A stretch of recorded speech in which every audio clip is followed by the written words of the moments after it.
muy importante dentro del cuidado humano que tenemos que tener con nuestros pacientes. El término de obstinación terapéutica es doloroso para muchas familias, para muchos pacientes y para muchos de nosotros cuando lamentablemente no compartimos ciertas cosas que a modo de ver terminan siendo exageradas con ciertos pacientes.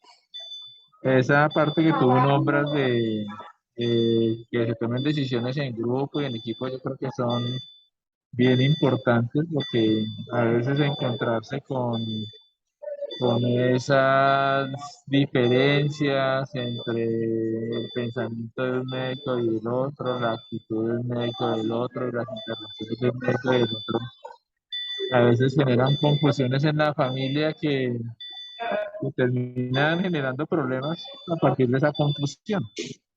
Una de las cosas de las que me gustaría preguntarte, Ricardo, es con respecto a los mitos médicos legales respecto a la toma de decisiones frente a los pacientes en estados terminales, que lamentablemente yo siento que a veces en el afán de evitarse el problema, pues preferimos hacer cosas que incluso sabemos no tienen utilidad, pero que terminan volviéndose como una especie de protección para quien las aplica, porque para mí lo importante es que no me vayan a demandar, así esté convencido de que esa intervención no vaya a ser benéfica.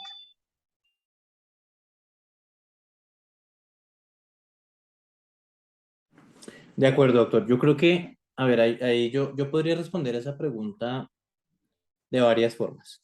La primera, decirlo, digamos, desde la perspectiva más aparentemente sencilla, que a pesar de que a uno se lo digan y uno lo sepa, no le resuelve a uno ese estrés. En ese caso, yo digo, no es un estrés clínico, es un estrés legal, ¿sí? Pero a pesar de todo, no se lo resuelve a uno. Y es que la ley de ética médica del 81, que no ha cambiado, es absolutamente clara en uno de sus artículos diciendo, usted no está obligado ni debe hacer algo, intervención, examen, lo que quiera que sea. Ninguna conducta, no está obligado a ninguna conducta que en el balance riesgo-beneficio esté más a favor del riesgo que del beneficio y que por lo tanto termine haciéndole más daño a su paciente. Eso lo dice la ley de ética médica. Entonces, eso dicho de otra manera, la ley de ética médica le está diciendo a usted, no se obstine, no hay que tener obstinación terapéutica.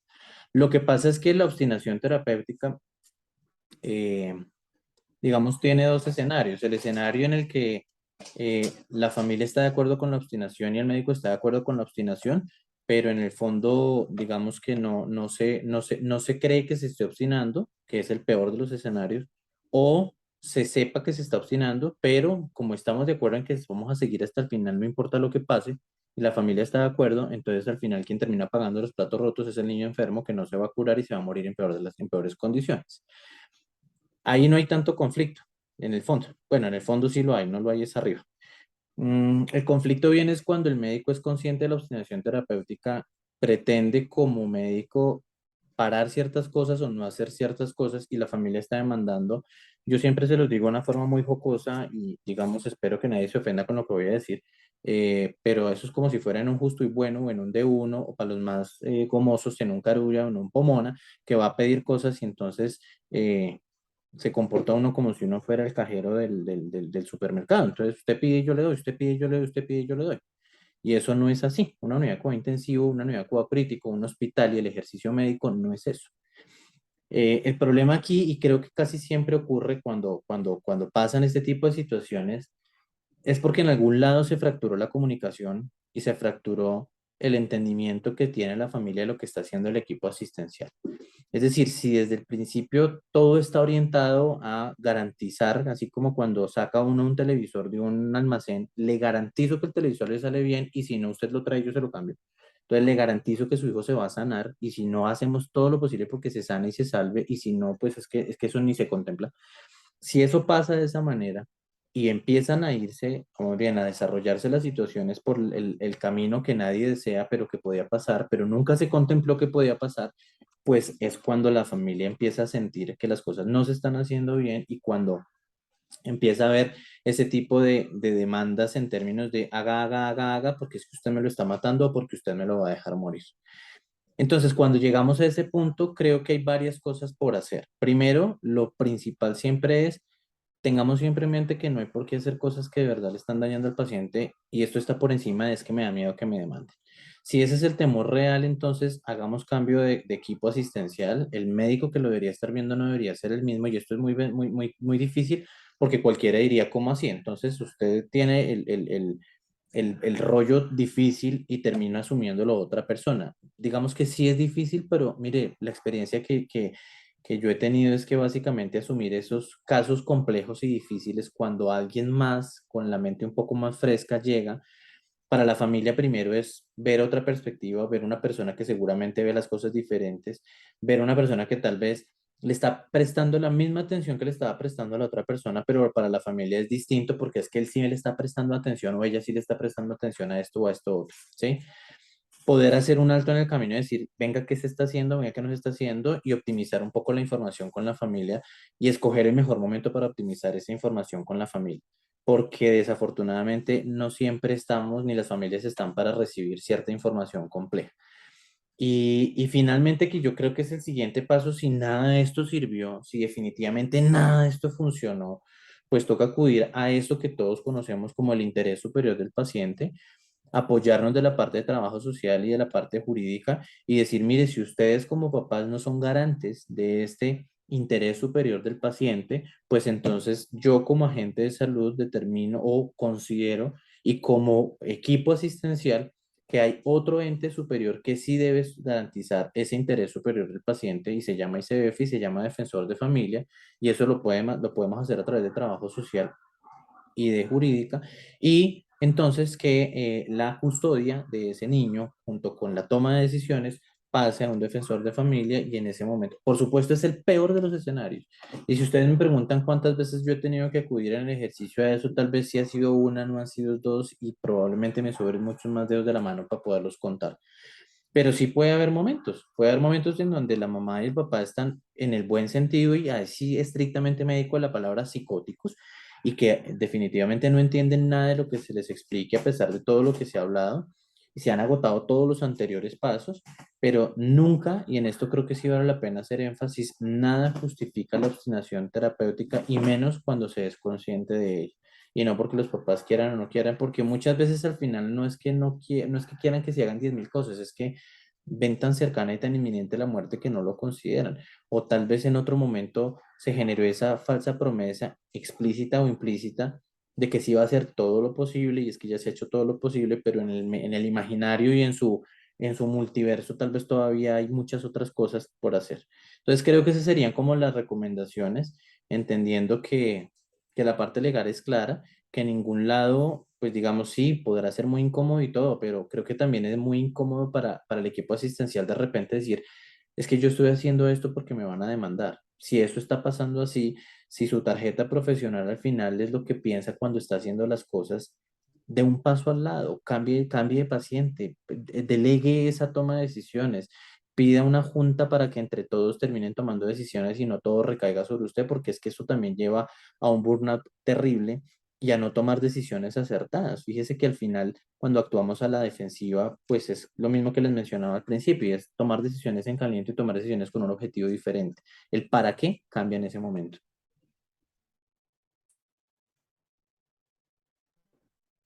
Ricardo, mil gracias. Yo tengo una pregunta mientras, no sé si alguien más tiene alguna pregunta. Con alguna frecuencia nos vemos enfrentados a niños que durante su estancia en la UCI se declara finalmente que hay que hacer un ajuste a sus objetivos terapéuticos, pero más que, digamos, para el evento agudo en el que están, es para el resto de la vida, digamos, pensando en que la trayectoria, digamos, el típico ejemplo sería, por ejemplo, un niño que diagnostica con atrofia espinal. Él Ujú. llegó relativamente sano, con un cuadro de bronquiolitis, pero estaba como muy hipotónico y empezaron a buscarle y finalmente hacen el diagnóstico. En todo ese trayecto casi siempre han ya entrado en traqueostomía y gastrostomía porque es una enfermedad que a veces toma mucho tiempo diagnosticarla y lo tenemos ahí. Entonces el plan es cómo organiza uno el resto de la vida de ese niño desde la política, digamos, de un grupo de cuidados paliativos, cómo lo seguirían, lo llaman, se hace una orientación ya antes de salir, digamos, de cuidados intensivos y eventualmente se puede trasladar a otra parte. ¿Cómo lo han manejado ustedes o cómo se maneja ese tipo de pacientes? Sí, yo creo que depende también de la condición de este chico. Por ejemplo, los niños de la atrofia muscular espinal o niños también con parálisis cerebral, por ejemplo, que dentro de ese proceso de adaptación de medidas terapéuticas que ustedes se dieron cuenta es un abanico súper amplio. Se ha determinado, por ejemplo, que el siguiente cuidado en caso de intercurrencias va a ser en unidades de hospitalización o incluso procurar que sea en casa o en un hospicio. Digamos que los ámbitos de atención dependen mucho de cómo ese niño, de cómo se continúe comportando la trayectoria de ese niño. En principio, nosotros lo seguimos viendo en la hospitalización cuando, digamos, esa intercurrencia que motivó la hospitalización o que incluso motivó esa adaptación de medidas terapéuticas, pero que logró estabilidad, se logra, se concluye. El siguiente paso es poderlo seguir en la consulta ambulatoria. Nosotros utilizamos algo que se llama la escala PAPAS, que es la Pediatric Palliative Score, que es una escala básicamente que nos habla de las necesidades de provisión o de atención por cuidado paliativo. Esa escala se mueve más o menos en unos valores por debajo de 15, 15 a 25, mayor a 25. Aquellos que tienen mayor de 25, casi que uno pudiera decir que el servicio tratante, o por lo menos uno de los servicios tratantes, debería ser cuidado paliativo debido a que tiene unas altas necesidades tanto físicas como emocionales, como espirituales, como familiares.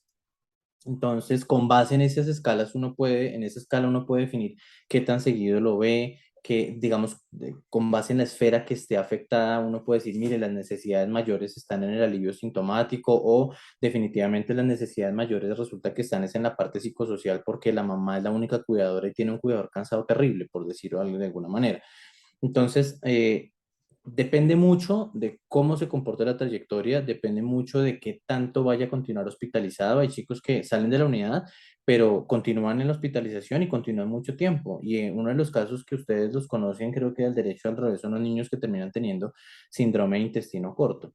Y son niños que uno dice, pero ¿cómo así que un niño de intestino corto va a requerir cuidado paliativo? Pues solamente les digo una cosa, y esto es una pregunta que yo le hago a todos los residentes, y es, ¿qué es más vital, el cerebro o el intestino? Y casi todo el mundo me responde que el intestino. Y yo les digo, bueno, perdóneme, casi todo el mundo me responde que el cerebro, me engañó el subconsciente. Y en cambio, y yo les digo, bueno, ¿y cuántos niños conocen con hidranencefalia? ¿Cuántos niños conocen con una lesión cerebral terrible y siguen viviendo? Lo que es indispensable para la vida es el tallo cerebral. Digo para la vida, me refiero a mantenerse vivo, no a vivir, que son dos cosas distintas. Y en cambio el intestino, fíjese que es un órgano más vital. ¿Cuántos niños conocen que no vivan con intestino? ¿Cuántos niños con síndrome de intestino corto que no alcanzan la autonomía intestinal terminan sobreviviendo en el transcurrir del tiempo? ¿O cuántos niños de estos requieren de un soporte vital avanzado que se llama nutrición parenteral para continuar viviendo? Entonces, volviendo al tema, que era solamente un ejemplo que quería poner, son niños que terminan hospitalizados por mucho tiempo.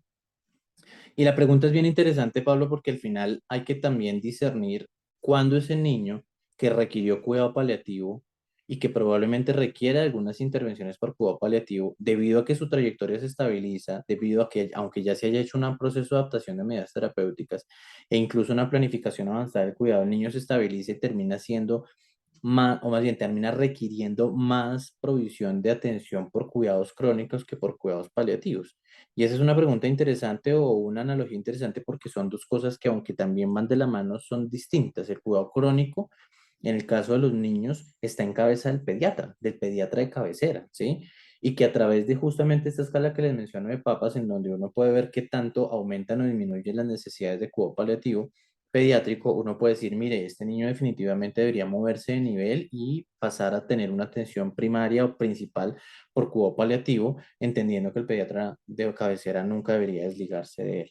Entonces hay muchos niños que sí continúan la atención en el hospital, hay otros que se pueden continuar la atención ambulatoria, hay otros que en cambio se continúa una atención domiciliaria y esto sí que termina siendo muy importante porque muchos de ellos deben ir en atención domiciliaria y aquí es la invitación a hacer como más una transición, que esto no sea como que hoy estás en el hospital y mañana te vas para la casa, porque esa es una de las mayores angustias que tienen las familias. Y es de repente tener todo un arsenal de atención en el hospital y pasar a la casa donde le toca apropiarse y adueñarse de todo. Dentro de las instituciones hospitalarias creo que nos falta personal para educar mejor a la familia y no estoy diciendo que las enfermeras no lo hagan, pero es que no les queda tiempo para hacer todo lo que implica la educación a la familia y la educación en el cuidado de los niños con condiciones altamente limitantes y amenazantes de la vida. Entonces, esa parte es importante. Y lo otro, pues muchos de estos chicos que terminan siendo dependientes de tecnología, que si bien requieren atención por cuidado paliativo, justamente entran en una fase de cronificación en donde lo que requieren es más atención crónica en el contexto de requerimiento de tecnología para la vida, háblese de niños, por ejemplo, que requieren ventilador portátil o que requieren otra serie de medidas, pues son niños que seguramente van a requerir más atención en las unidades de cuidado crónico. Y son niños que también se siguen pues en el ámbito ambulatorio. Eso es más o menos como lo que hacemos, Pablo. Muchas gracias, Ricardo. Siempre llama mucho la atención que seguimos viendo todavía muchos niños que llegan en condiciones que uno pensaría que habrían de tener por lo menos planteado a la familia las reorientaciones desde muy temprano, porque se sabe que la enfermedad es irreversible, que es crónica, que por mucho que tenga un trayecto estable, en general uno esperaría que ya este tipo de decisiones estuvieran habladas o planteadas. Y en general, pues vemos que no, vemos que llegan, nunca nadie les ha contado nada, nunca nadie les ha hablado, o por lo menos esa es la sensación de las familias, ¿no? También la gente a veces dice que es que Exactamente. la familia dice que no me dijeron y que en sí les han dicho, pero ahí lo que tú dices, la comunicación no se da y no hay como esas interacciones. Entonces, pues por eso me parece tan importante, digamos, resaltar ese papel, digamos, del cuidado paliativo, de la gente, digamos que lo que pasa es que aquí en Colombia, pues realmente no muchos se dedican al cuidado crónico, que es uno de los grandes defectos que tiene nuestro sistema de salud, pues para que sean abanderados y por lo menos que los haya visto alguna vez un pediatra paliativista, que haya por lo menos opinado o le haya dado alguna orientación a su pediatra o algo, porque realmente todavía seguimos viendo unas llegadas de pacientes ya muy grandes que uno esperaría que estas decisiones se hubieran tomado antes. Sí, de acuerdo. Y también pasa mucho, por ejemplo, con los niños que no tienen familia y están a cargo del ICBF y que el cuidador es distinto cada 24 horas y en cambio es distinto cuando se van para el centro donde estén quedándose, donde estén viviendo.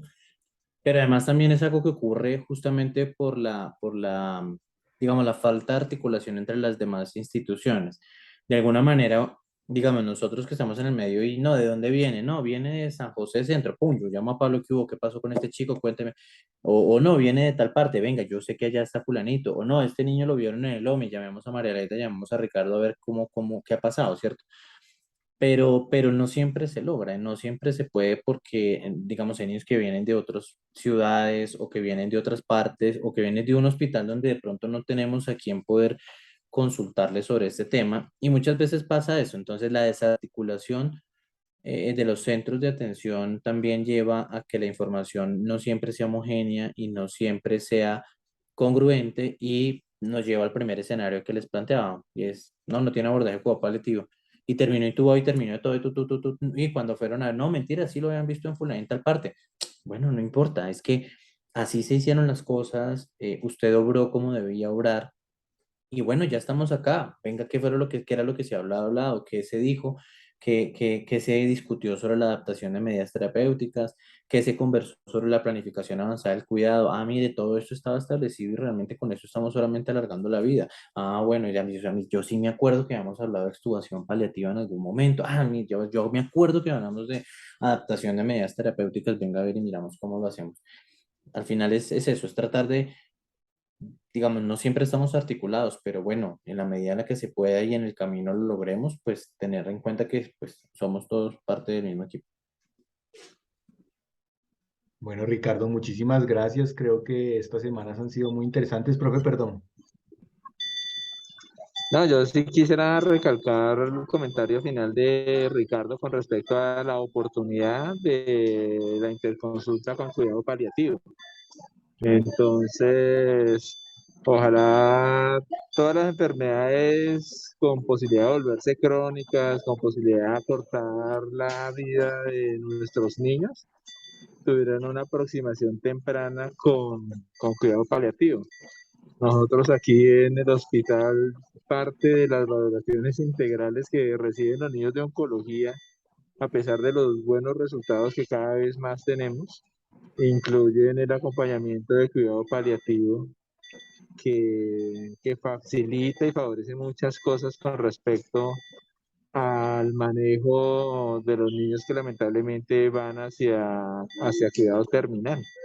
Entonces, muchos de estos niños que han tenido esa aproximación temprana, de verdad que la comunicación se facilita, la toma de decisiones es mucho más adecuada y obviamente la relación médico-paciente, las complicaciones legales son eh, diferentes a cuando esta aproximación por paliativos es tardía o lamentablemente cuando no se da. Así es, sí, señor. Bueno, muy bien, no te quitamos más tiempo. Ricardo, muchísimas gracias nuevamente y darles las gracias también a Adelaida, que creo que fueron 3 semanas muy nutritivas y esperamos poderlos invitar prontamente nuevamente para que sigamos en este camino de integrar mucho más este conocimiento a la casi que obligatoriedad de la cuidado intensivo pediátrico. Claro que sí, Pablo, y a todos muchas gracias. No me quitan tiempo, al contrario, es para mí un gusto poder estar acá y siempre lo va a hacer. De nuevo, muchas gracias. Bueno, que estén muy bien.